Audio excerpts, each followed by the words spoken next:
জাম্বিয়ার মানচিত্র থেকে এক রাতেই হারিয়ে গেল আস্ত একটা নদী। ভাবতে অবাক লাগলেও বাস্তবে হয়েছে এই ঘটনা। দেশটির বাণিজ্যিক নগরী কিতওয়ায় কপার খনির বাঁধ ভেঙে কাফুয়ে নদীতে ছড়িয়ে পড়ে বিষাক্ত বর্জ্য। নদীর পানি নিমিষেই শুকিয়ে যায়।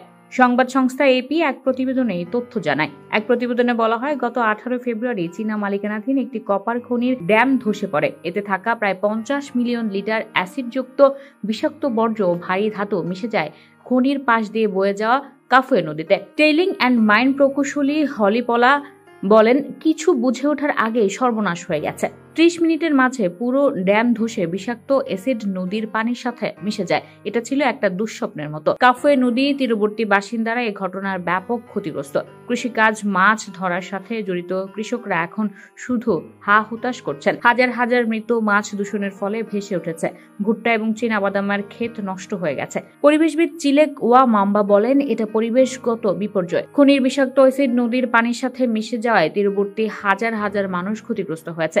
বিষাক্ত বর্জ্য মাটির সাথে মেশায় নষ্ট হয়েছে কৃষকের ফসল, মারা গেছে জেলেদের লাখ টাকার মাছ। শুধু তারাই না, বিভিন্ন প্রজাতির বন্যপ্রাণীর জীবনও সংকটাপন্ন। মাছ ব্যবসায়ী জুলিয়েট বুলোয়া বলেন, ড্যাম ধসের পর আমার পুকুরে চুনের মতো বর্জ্য প্রবাহিত হতে দেখেছি। মরে ভেসে উঠেছে সব মাছ। আমি কেবল অসহায় ভাবে দাঁড়িয়ে ভাবছিলাম, আমার বিনিয়োগের এত টাকার এখন কি হবে। ভয়াবহ এই প্রাকৃতিক দুর্যোগের পর মেরামত করা হয়েছে ড্যামের ক্ষতিগ্রস্ত অংশ। জাম্বিয়ার মৎস্য ও প্রাণী সম্পদ বিভাগ কাফুয়ে নদী থেকে ধরা মাছ বাসিন্দাদের না খাওয়ার পরামর্শ দিয়েছে।